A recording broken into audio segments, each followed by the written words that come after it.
en esta mañana a la sesión sobre teatro de letras y artes, donde hemos pretendido concentrar sobre todo tres grandes dimensiones de la presencia italiana en la corte y la villa de la Casa de Austria en España en el llamado siglo de oro.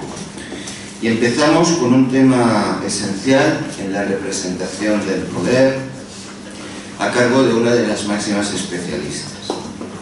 El teatro italiano en el Madrid de los Austrias va a ser presentado por quizás la persona que mejor lo conoce tras la dolorosa desaparición de su maestro, fue también queridísimo profesor mío, don José Alcalá Zamora, que es la profesora Carmen Sanz Ayán, catedrática de Historia Moderna en la Universidad Complutense de Madrid, académica de la Historia en la Real Academia de la Historia y autora de un número incontable de publicaciones sobre temas muy diversos, porque la profesora Sanz Ayán ha tratado historia económica y fiscal, su libro memorable sobre los banqueros de Carlos II, y además lo ha tratado de forma comprensible, incluso para personas como yo, lo cual es doblemente meritorio.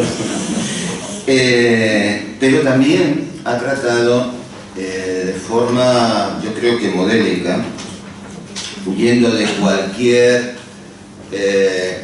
frivolidad a la moda, con un rigor ejemplar, el teatro en todas sus dimensiones en esa sociedad política de eso que, parafraseando a Stefan Zweig, podríamos llamar el mundo de antes de ayer, es decir, el mundo del llamado antiguo régimen. Esa teatralidad que forma parte de la representación del poder y que en la corte de Madrid, bajo la Casa de Austria, alcanzó una de sus cotas más altas en la Europa de su tiempo, y donde precisamente, como muy bien ha estudiado la profesora Carmen Sanz, yo creo que mejor que nadie, la presencia italiana fue decisiva. Presencia italiana que estableció también en este ámbito, insisto, decisivo, en encuentro y crisol de distintas dimensiones estéticas, de eso que se ha agrupado bajo la categoría inventada a caballo del 1900 de barroco, en un crisol entre todas las artes y un crisol entre distintas corrientes de oposición y celebración del poder, y un crisol entre Italia y los reinos de España en un diálogo de ida y vuelta, puesto que si importantísima fue la influencia de los núcleos italianos, de las compañías italianas, de los modelos literarios italianos, importantísima sería en el siglo XVI la presencia de obras de nuestros grandes autores en Italia y las versiones, traducciones recíprocas. De este tema apasionante, esencial, insisto, para entender el poder, que va mucho más allá de nuestras divisiones disciplinarias, nos habla quien mejor de verdad puede hacerlo, y para eso, de verdad, un honor y un placer darle la palabra a la profesora Carmen Sanz. Muy bien, muchas gracias. Muy bien, pues muy buenos días a todos. Estoy encantada de estar en este congreso, estoy encantada de haber recibido la invitación de Isabel Enciso y de Carlos Germando. Y de verdad que para mí es un placer. Les pido disculpas porque estoy recién aterrizada de Perú y quizá se me note un poco el jet lag. He intentado combatirlo de varias maneras y espero que no se note mucho, pero tengo todavía un poquito los efectos. Espero que no se note. Bien, me corresponde hablar del teatro, de la influencia del teatro italiano en el Madrid de los Austrias, y opté por hacer una síntesis que explicara un poco cómo el teatro popular llega a todos, y llega a todos en el siglo XVI de la mano de las compañías de comedia del arte durante el reinado de Felipe II, que es algo bastante poco conocido, a pesar de que entre los estudiosos lo sabemos, pero los efectos que la comedia del arte tuvo en el desarrollo de la comedia barroca es algo que yo creo que no se ha ponderado lo suficiente, los efectos incluso organizativos de esas empresas, dentro de las propias empresas teatrales españolas. Y después, por supuesto, la otra faceta extraordinaria es hablar del teatro de corte. De manera que me dedicaré estos minutos a hablar tanto de las influencias de comedia del arte como después de ese teatro de corte desarrollado por influencia sobre todo toscana en Madrid. A partir de que Madrid se convierte en la sede permanente de la corte de los Austrias, las manifestaciones teatrales de influencia italiana se dejaron sentir prácticamente, como digo, desde el comienzo. Y no fue solo en el Alcázar, con las comedias de aparato organizadas en el Salón Dorado, o ya después en el Coliseo, mandado construir precisamente a la italiana por Felipe IV, antes de que comenzara la década horribilis de 1640. Sobre todo, las gentes comunes que pulularon o se establecieron en la villa, atraídos por las oportunidades que podía depararles la nueva corte de Felipe II, tuvieron la oportunidad de conocer de primera mano los productos escénicos que, procedentes del norte de Italia, estaban destinados a satisfacer los momentos de ocio de todos los públicos en esta pujante villa madrileña inicial. Y fue Alberto Naselli, alias Ganassa, el encargado de introducir en el último cuarto del siglo XVI la comedia del arte en España. O lo que es lo mismo, de dar a conocer a los representantes profesionales de teatro italiano que habían triunfado en varios lugares de Europa y que decidieron probar fortuna en la reciente corte de la monarquía española. El desarrollo de este particular género, que mal, no se ve bien, lo siento, hemos tenido que convertir el PDF, hemos tenido que convertir el PowerPoint en PDF porque no se veía y ya había ahí alguna distorsión, lo siento de verdad. Como decía, el desarrollo de este particular género teatral, que para algunos estudiosos es una continuación de los mimmi y de los atelanei latinos, y para otros estaba íntimamente emparentado con las formas de la comedia erudita renacentista, evolucionó a formas y expresiones de sentimientos cada vez más populares, y era ante todo y sobre todo un género propio practicado por actores profesionales. Actores que aprendieron y transmitieron una técnica singular, propia, a la hora de ofrecer su mensaje en los escenarios y que adoptaron una organización profesional interna con una jerarquía claramente teatral, propia, practicada, como digo, de una forma muy singular. Representantes que estaban encabezados por un capo cómico que ejercía de empresario, de director, de actor y con frecuencia de creador de las obras que representaban. El capo utilizaba como fuentes para sus scenari obras que procedían de la comedia erudita o de las novelle, adaptándolas según el gusto propio. En estos scenari se indicaban las entradas y salidas de los actores, que sin embargo improvisaban durante la representación buena parte de su diálogo. Si bien algunos fragmentos de las piezas, tales como los soliloquios, los discursos o fragmentos bufos, solían memorizarlos y repetirlos porque habían comprobado que hacían reír más al público o eran más aplaudidos. Cada actor representaba un personaje fijo, identificado con una máscara, mejor dicho, con media máscara, y un tipo determinado de vestido que llevaban durante toda la representación y que ayudaba al espectador a conocer rápidamente a cada uno de los personajes. Entre los principales papeles, como seguramente sabes, se encontraban los dos viejos, Pantalone, que usurpaba el negro y la media máscara de nariz aguileña, o il dottore, con una nariz hacia arriba, los dos Channi, entre ellos el famoso Arlecchini, y también, por supuesto, Scapin, con su casaca clara, y el capitán, el fanfarrón cobarde, que asumía muchos nombres, Scaramuccia, Matamoros, etc. Las dos o más parejas de innamorati, finalmente, que actuaban sin máscara. Los argumentos ofrecían tramas urdidas en torno a un enredo amoroso, sin complejo estudio psicológico de los personajes, eran más bien caricaturas humanas, en donde amantes, padres, alcahuetes, criados y doncellas se implicaban en una acción, a veces obscena, que se complementaba con extraños disfraces, aparición de fantasmas o raptos de los implicados en la trama. En cierto sentido, la comedia del arte se burlaba de algunos aspectos de la vida, sacralizados por un humanismo que en la expresión de sus más elevadas emociones podía resultar pedante. Esa es la fórmula teatral triunfante en la segunda mitad del siglo XVI en Europa, porque las compañías del arte llegan a Francia, llegan a Castilla, como vamos a ver, llegan a Portugal, a Inglaterra o a Austria, y en los siglos XVII y XVIII a Polonia, a Alemania y a Rusia. La compañía más famosa y conocida fue la de los Gelosi, con Francesco Andreini a la cabeza, que comenzó haciendo papeles de innamorato y terminó su carrera haciendo de capitano. O su esposa Isabella Andreini, que además de ejercer como actriz innamorata, era poetisa.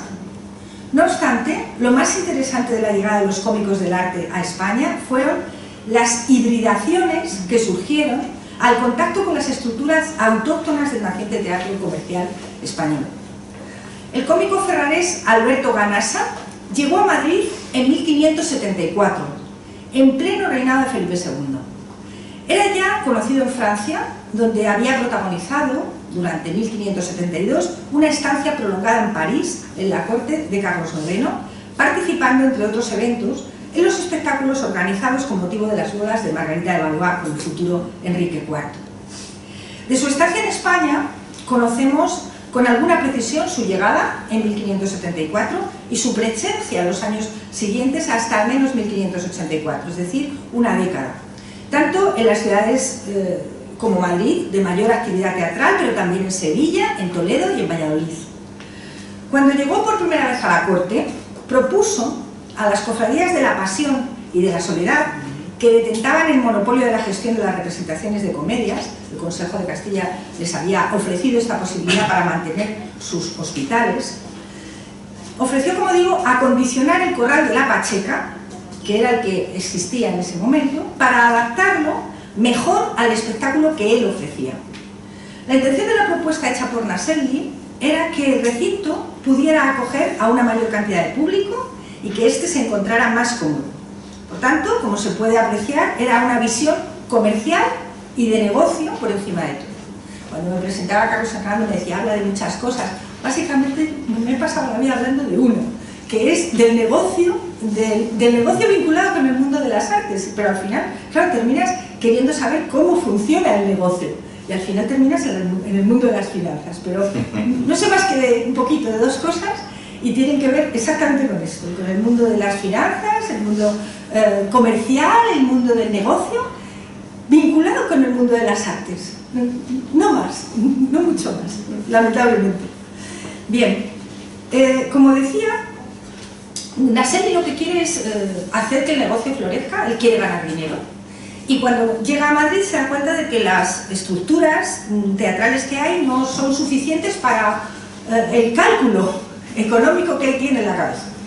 Y a partir de ese momento decide influir en cómo debe funcionar ese negocio y ofrece su saber para que el Corral de la Pacheca mejore como lugar de espectáculo. Así que lo vamos a ver ahora, decide poner techo al lugar donde deben estar los actores, decide poner un lienzo evangélico, es decir, decide hacer varias cosas invirtiendo dinero en la estructura.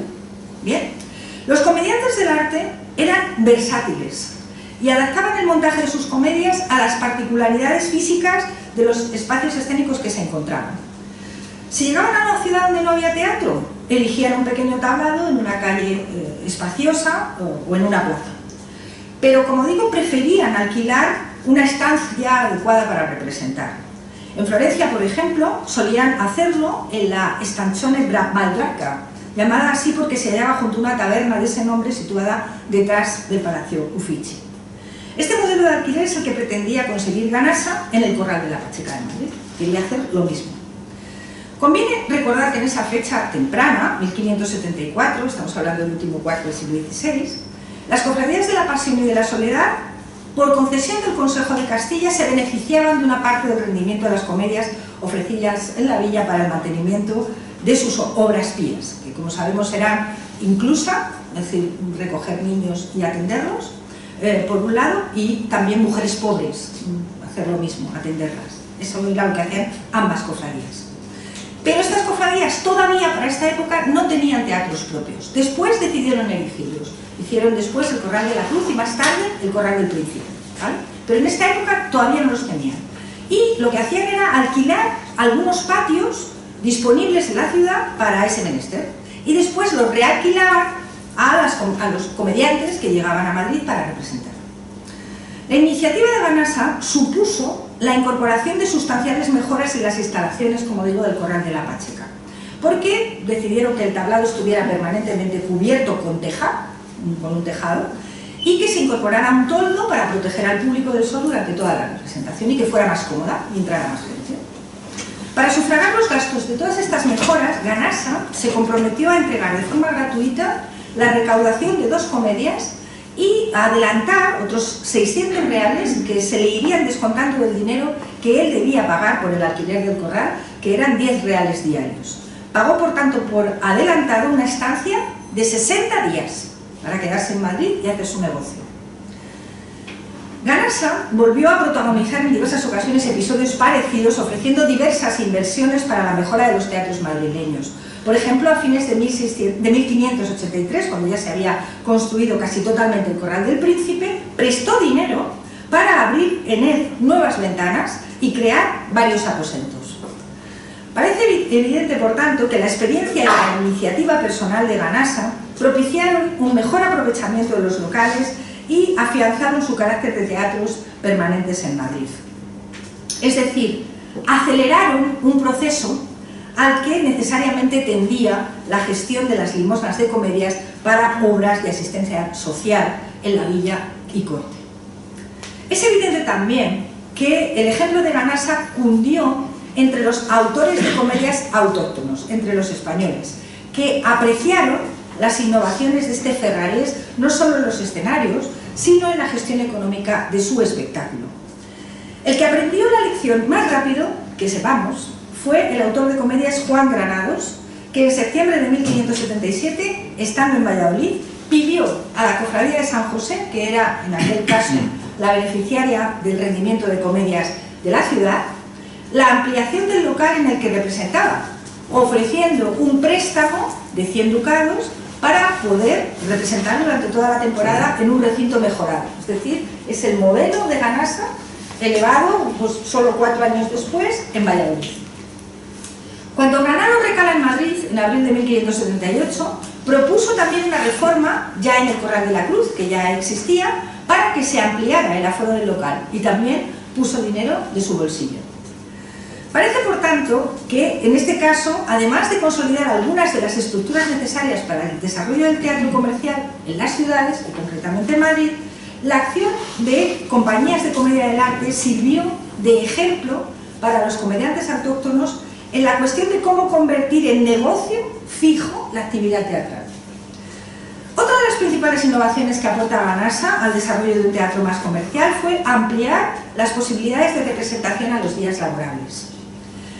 Esta iniciativa, que ya había intentado poner en práctica en Francia, donde consiguió del rey Carlos IX una autorización especial para representar, además de los domingos, 3 días de trabajo, fracasó allí, en París, por la fuerte oposición de las autoridades municipales y judiciales parisinas, que consideraron sus precios abusivos y su actividad prolongada perjudicial, porque afectaba negativamente al ritmo de trabajo de los vecinos de la ciudad. Es decir, sábado, domingo, pero también lunes, miércoles, viernes, eran demasiados días de fiesta. Se suponía que se iban a distraer los artesanos yendo a ver a Ganassa todos los días. De manera que, a pesar de tener el permiso del rey, las autoridades municipales de París no le permitieron representar. Pero en la concepción que Ganassa tenía del teatro como negocio, era imprescindible ampliar el número de días de representación, porque lo que él pretendía era tener mayores rendimientos. Y por esta razón, durante su estancia en Sevilla, en 1575, con motivo de las fiestas del Corpus, que tuvo un éxito extraordinario, de nuevo intentó obtener un permiso especial para representar 3 días en semana, además de las fiestas. Y en este caso fue un regidor del municipio sevillano el que protestó por el elevado precio de las entradas, en un momento en el que se decía había carestía en la ciudad, y también por el desorden que producía el cortar el ritmo laboral de la ciudad, es decir, son los mismos argumentos que se habían expuesto en el caso de París, y tampoco se le dejó a Ganassa representar 3 días normales, 3 días laborables dentro de la semana. Por tanto, ni en París ni en Sevilla Ganassa tuvo suerte.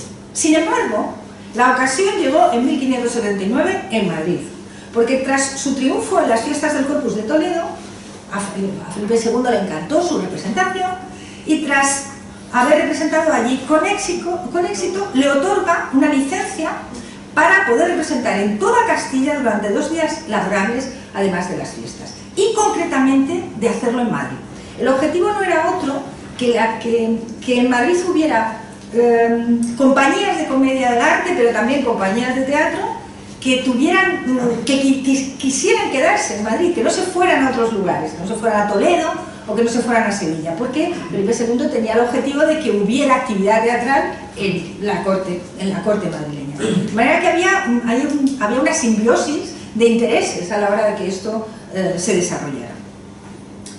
Que los comediantes del arte, por tanto, causaron impacto, es evidente, que tuvieron éxito, lo es también. Quedaron inmortalizados en pequeños cuadros, lo sabemos, que poseía la nobleza. En concreto, el sexto duque del Infantado, don Juan Hurtado de Mendoza, tenía entre sus bienes inventariados en 1625 6 cuadricos diferentes de Ganassa, de figuras diferentes, con arlequines y ganasas. Esto es como se dice en el inventario, en tabla con sus marcos. Desgraciadamente solo nos queda la descripción de esto, no la presencia física de los cuadros. Solo durante el primer año de estancia en España, Ganassa eclipsó a los 2 más importantes representantes de compañías teatrales autóctonas, aunque en los siguientes años estos 2 hombres de negocios, que también lo eran, y hombres de teatro al mismo tiempo, Cisneros y sobre todo Jerónimo Velázquez, reaccionaron, y a partir de 1582 la actividad de Ganassa no superó los rendimientos económicos de los españoles, que optaron por una fórmula de representación autóctona, al menos en Madrid. Puede deducirse, por tanto, que tras el deslumbramiento de los iniciales Scenari italianos, la incipiente comedia barroca fue ganando terreno. En la comedia española el argumento se podía seguir con mayor comodidad por parte del público, porque los actores hablaban en castellano, cosa que no ocurrió con los cómicos de comedia del arte, que eran muy gestuales, tropezaban, hacían cabriolas pluraliscas en el escenario, pero que cuando hablaban lo hacían en italiano.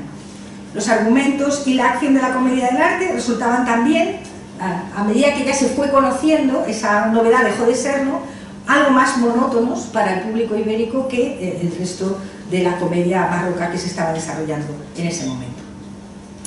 Es probable que el vigor de la fórmula española hiciera que en los reinos peninsulares en general la presencia exitosa de la comedia del arte dentro del teatro comercial fuera efímera y en cualquier caso no superara el siglo XVII.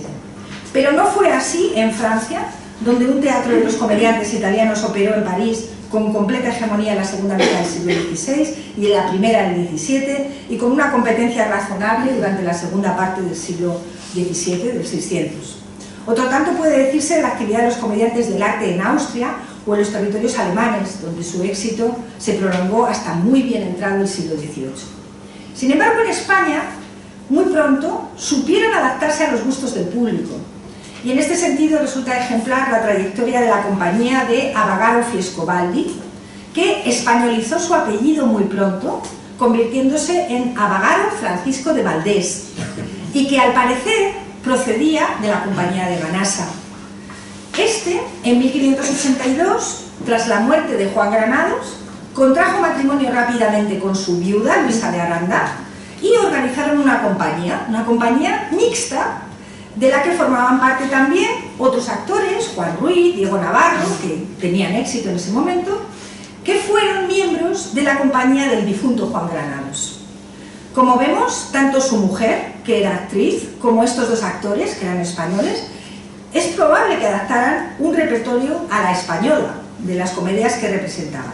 Aunque claro está, Fiescobaldi, Francisco de Valdés, exhibió las capacidades gestuales de la comedia del arte en papeles de bobo y de gracioso, teniendo muchísimo éxito. También en esta temprana época, apenas lo voy a estudiar, pero sí al menos citarlo, otros espectáculos parateatrales procedentes de Italia irrumpieron en Madrid. Según los libros de contabilidad de la Cofradía de la Soledad, en la década de los 80 del siglo XVI pasaron por la villa, en periodos de cuaresma, es decir, cuando no podía haber teatro, saltimbanquis y buratini, es decir, representaciones de guiñol de marionetas de guante. No podía haber actores, pero sí podía haber algo que permitiera que los teatros estuvieran abiertos, porque no olvidemos que los teatros eran fundamentales para retroalimentar las necesidades de asistencia social que había en la ciudad, de manera que el teatro estuviera cerrado era algo que influía en el funcionamiento de los propios hospitales de la ciudad. Se trataba de que hubiera, de acuerdo, no podía haber representaciones porque era cuaresma, pero que hubiera algo que llevara a la gente al teatro y que se pudiera conseguir algo de dinero para que el flujo de las limosnas no cesara, el flujo de las limosnas para el mantenimiento de los hospitales. Y estos buratini tuvieron muchísimo éxito, por ejemplo, en el Corral de la Cruz, en periodos de cuaresma, en estos años 80. Pero sin duda, y esta es la segunda parte de mi representación, qué pena, que no se ve el Salón Dorado entero. Bueno, ¿qué vamos a hacer? Decía que al hablar de las influencias escénicas italianas, nuestra primera imagen se corresponde con el desarrollo del teatro de corte en Madrid. Y había hecho alusión al principio al teatro palaciego y a las esplendorosas representaciones a la italiana que tuvieron lugar en el Salón Grande o el Salón Dorado del Alcázar, precisamente remodelado con esa espectacular característica en el artesonado, ese dorado, con ocasión de la visita del príncipe de Gales a Madrid. También cité el Coliseo del Buen Retiro, apenas estrenado en 1640, con escenario en perspectiva, telón de boca y marco de proscenio. Un gusto por la escenografía italiana, que no era un fenómeno exclusivo de España, ya que desde el último cuarto del siglo XVI, al menos en todas las cortes europeas, aparecen, qué pena, no sé, en la planta del Palacio del Buen Retiro. Nada, ninguna de las dos. Qué desgracia. Bueno, ¿qué vamos a hacer? Quizá en la que se ve, no podemos volver tampoco, por lo menos que se vea el Palacio del Buen Retiro y dónde estaba el Salón Dorado. Nada, ya me ¿Es este, no? Sí, va a ser PDF. Nos quedaremos ahí con la foto fija por lo menos. Baja la...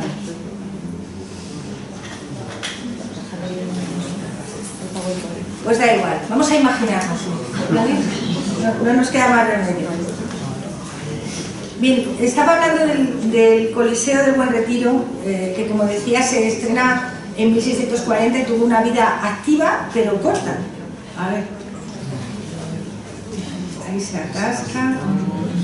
Déjalo ahí. Y ya por lo menos lo tenemos situado ahí y nos imaginamos cómo era, ¿de acuerdo?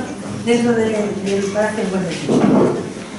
Como decía, un gusto por la escenografía italiana que no era exclusivo de España, porque desde el último cuarto del siglo XVI, al menos en todas las cortes europeas aparecen piezas teatrales que manifiestan este lenguaje de poder en el que se combina poesía, danza, música, escenografía, vestuario, pero que es un lenguaje de poder. Es decir, no son fastos y ya está, sino que se están contando otras cosas. Y en la corte española estos recursos escénicos se implantaron con éxito desde principios del siglo XVII, es decir, no es el Coliseo el que trae las escenografías, el Coliseo las mejora, pero había escenografías de este tipo mucho antes. Por ejemplo, las escenografías y representaciones que don Rodrigo Sandoval y Rojas organiza con motivo de los dobles matrimonios en Lerma suponen la consolidación de un lenguaje cortesano que ya no cesaría desde el punto de vista teatral.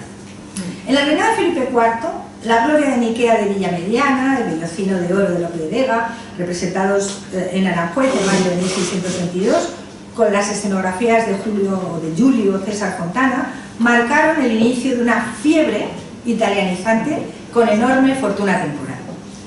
La presencia de los recursos típicos de las escenografías toscanas y las obras palaciegas, verificadas por los indicios textuales sobre todo, no tenemos dibujos, pero sí en los textos podemos seguir cómo eran esas representaciones, surgieron inevitablemente en las producciones palaciegas de los Austrias de Madrid, utilizando escenas mutables en perspectiva, como decía, muchísimo antes de la construcción del Coliseo. Y había traído, espero que... Lo voy a pasar y a ver qué pasa. No lo sé. Ahí se bloquea. Qué pena.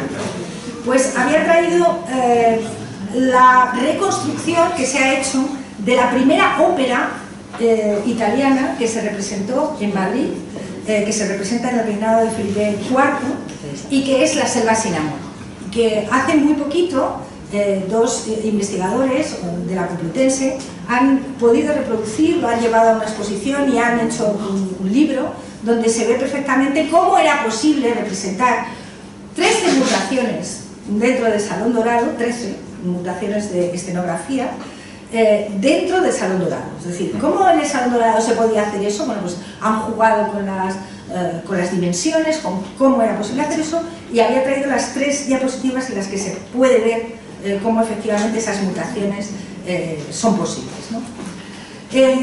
Por tanto, siempre tenemos en la cabeza cómo se desarrolla el teatro cortesano en el Salón Dorado, pero tenemos de una forma, digamos, más desdibujada cómo pudo ocurrir esto antes de que el Salón Dorado existiera. Es decir, cómo se hizo, antes de que el Buen Retiro existiera, el Coliseo, cómo se hacían dentro del Salón Dorado.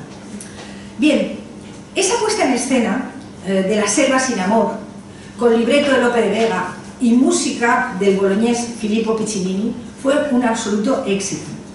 En realidad era una parte, la más llamativa, de toda una serie de actos representativos de los florentinos al servicio de una estrategia global de presencia y de amistad en las relaciones con la monarquía hispánica. Es decir, no era una ópera italiana y ya está, era un acto político.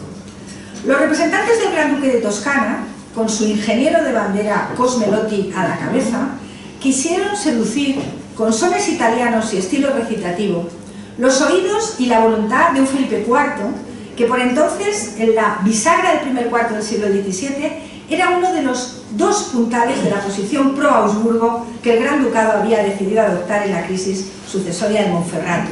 Es decir, había mucho más detrás de la ópera que un simple divertimento. Lotti había llegado a Madrid a principios de 1627 de la mano del duque de Pastrana, de Ruy Gómez de Silva, que se lo presentó al conde duque de Olivares a través de un billete, porque no podía hacerlo ya en persona porque estaba muy enfermo. Lotti llegó a Madrid, al principio no con muy buen pie, porque se rompió una pierna, y finalmente, sin embargo, pudo incorporarse a sus tareas de ingeniero y de escenógrafo, tal y como se lo habían encomendado desde el Gran Ducado. Lo primero que Lotti organizó en Madrid fue una máscara y tras ella, con la protección del conde duque de Olivares, comenzó a preparar esta ópera, La selva sin amor. ¡Ay, qué pena! Le había traído textos también que están sacados de Mediceo del Principato, donde se cuenta cómo se va viendo desde el ducado la introducción de Lotti en la corte, ¿de acuerdo? ¿Qué es lo que ha hecho ahora? Ahora ha hecho una máscara, ahora va a hacer otra cosa, y todo aplaudido por parte del aparato político toscano y por parte del embajador toscano en Madrid. Es decir, es algo mucho más complejo que lo que puede parecer respecto a una representación. Felipe IV no se contenta con escuchar La selva sin amor y verla, sino que aprendió y ejecutó la música según testimonio de los propios embajadores florentinos, que en una carta enviada a su secretario de la corte medicea, Andrea Choli, contaban cómo el rey, para su entretenimiento, cantaba y tocaba la música. Es decir, estaba encantado de que aquello ocurriera. La belleza de las rimas italianizantes de Lope quedaron eclipsadas, como el mismo Lope cuenta, por la extraordinaria puesta en escena. Esas 13 mutaciones dentro del Salón Dorado, donde había de todo. Según el relato del nuncio pontificio destacado en Madrid, fue un espléndido acontecimiento cortesano, y dice el nuncio: concurrió el rey con todas las personas reales, excepto el señor cardenal Infante, que desde hace 2 días no se encuentra bien, aunque se espera que se restablecerá pronto. Pero fueron todas las damas de palacio y toda la nobleza. Según los testimonios de Lotti, se desarrolló un sofisticado sistema que permitía cambiar los escenarios en segundos, con bastidores móviles en perspectiva, efectos de olas marinas, peces en movimiento accionados mediante decorados portátiles, cañones desde los que se despegaban salvas y un famoso, que se hizo famoso, carruaje en el que Venus paseaba en un carro tirado por cisnes, mientras Cupido lo hacía por el aire con otro. La obra se localizaba desde el punto de vista argumental en los bosques de Madrid y a orillas del río Manzanares, y en ellas Venus recriminaba a Amor, a Cupido, su negligencia a la hora de no querer intervenir en los asuntos amorosos de los pastores, que eran los protagonistas de la obra. Es decir, es una pastoral típica, ¿vale? La principal consecuencia de ese acontecimiento fue el impulso definitivo de Cosme Lotti en la corte de Felipe IV, que se fue perfilando como gran factotum de cualquier representación de aparato en Madrid. Así lo demuestra el hecho de que poco después, con ocasión de la celebración de la Semana Santa, en el Hospital de los Italianos de la Corte, triunfara también con el monumento levantado dentro del hospital de aquella nación, que admiraron los propios monarcas Felipe IV e Isabel de Borbón, que fueron en persona a verlo. Era un acontecimiento lo que había hecho allí y fueron a verlo. Lo contaba en estos términos el embajador florentino en Madrid, Abelardo de Medici di Castellina. Il re e regina de Bourbon, estando con ottima salute, fueron ieri all'ospedale degli Italiani a sentir cantar un miserere e vedere l'apparato che si è fatto per il monumento della settimana santa. Cosimo Lotti ha fatto l'invenzione che è riuscito cosa bella e ha piaciuto molto alle maestà loro e a tutta la corte. Así se entiende que poco después, en el verano de 1628, Cosme Lotti quedara definitivamente incorporado al servicio del rey católico, lo que fue comunicado con regocijo al secretario toscano Andrea Accioli. Ora si possono dare a vuestra ilustrísima ma bonissime nuove di Cosimo Lotti. Fijaos el seguimiento de la introducción de Cosme Lotti en la corte, es decir, es un seguimiento político.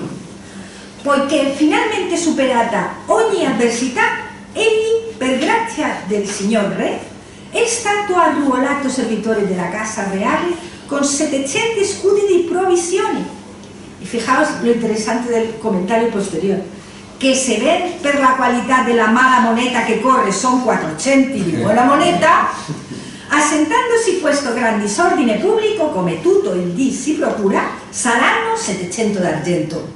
Es decir, bueno, ahora sabemos que esto cuesta la mitad, pero en algún momento la moneda se colocará, será buena y otra vez cobrará los 700. Pero según el embajador, lo más importante no era el dinero, sino la proximidad que Lotti había ganado con el rey. Porque a partir del nombramiento podía vivir en el Alcázar, lo que le proporcionaba numerosas ocasiones de coincidir con el monarca y de estrechar la relación mediante pequeños detalles de cortesanía. Tenía un texto que es muy largo y que no lo voy a leer, pero es muy interesante porque una de las anécdotas que cuenta el embajador que le están pasando a Lotti y de las que da cumplida noticia cuando está informando en Toscana es que el rey le gustaba ver lo que hacía Lotti y se metía en su estudio, pululaba por todas partes y también entraba dentro de su estudio. Y entonces un día de los que entra en el estudio se encuentra un salchichón, que era de Lotti, por supuesto. Y entonces el rey, esto lo voy a leer en español porque el rey le deja una nota porque se lleva la mitad del salchichón. Y le dice, la mitad para nosotros tomamos, la otra por limosna os la dejamos. Yo el rey.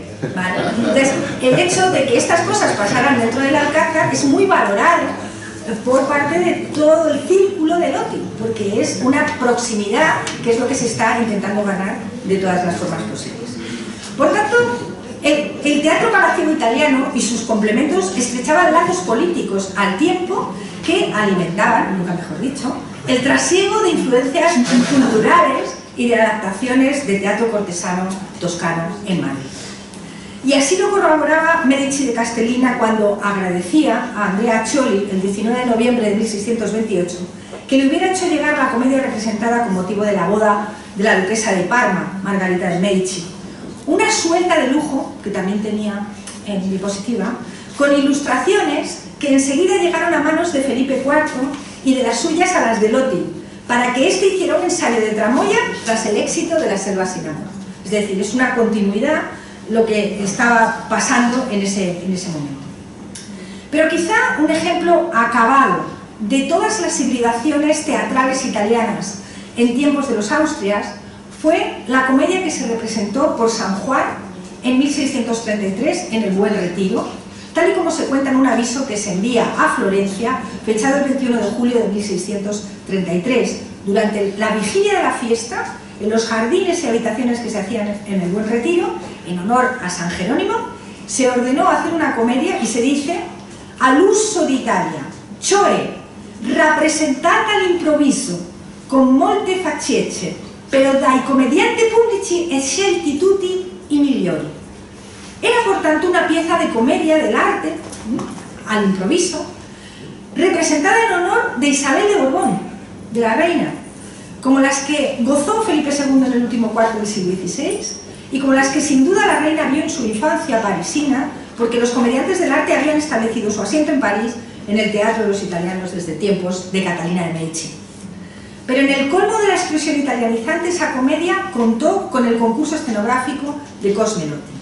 Y se dice: e la escena de teatro in una galleria grande che resta finita fu tracciata da Cosimo Lotti, ingegner florentino di diverse prospettive boscherecce e lontane che fece vista assai dilettevole.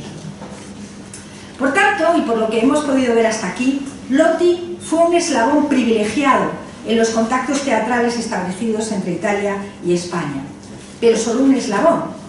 Antes lo había sido Giulio César Fontana y después lo fue Francisco Ricci, Baccio del Bianco, Bernardo Monanni, Vincenzo Carluccio y Dionisio Mantuano. Es decir, es una secuencia que no para, que comienza en un momento determinado, pero que no para a lo largo de la época de los Austrias. También lo fueron, y esto hay que ponerlo en combinación, activos personajes políticos, como Ambrosio Spínola o Giulio Rospigliosi, el futuro Papa Clemente IX, gran amigo de Calderón. Todos conformaron un grupo que significó una auténtica inteligencia que utilizó el teatro para estrechar lazos políticos y para limar asperezas diplomáticas que dejaron huella en los modos peninsulares de hacer el teatro en España. Una auténtica conquista cultural en los tiempos de la Italia española, que eran el testimonio del Madrid italiano. Muchas gracias.